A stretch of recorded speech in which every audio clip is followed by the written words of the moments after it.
And we're back to learning Illustrator in the year day 222. Let me show the fish effect. We'll use a rectangle yet again, and under warp you can find it. And you can already see it gives you this wavy line, and then it's mirrored on the other side.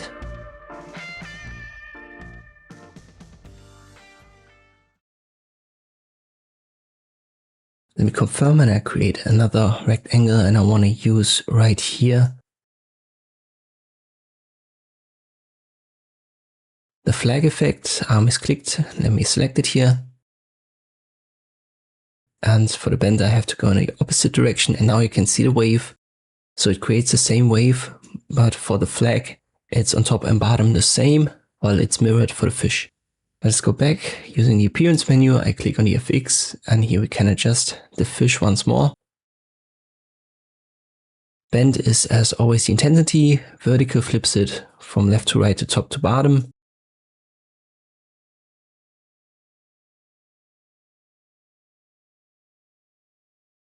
And in this case, the distortion is actually somewhat important, because right here, the horizontal distortion, you can use that to adjust the fish shape.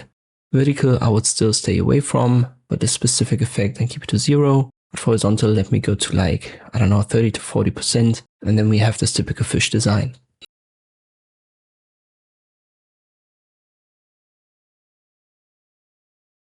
And this one also works on text quite well, actually.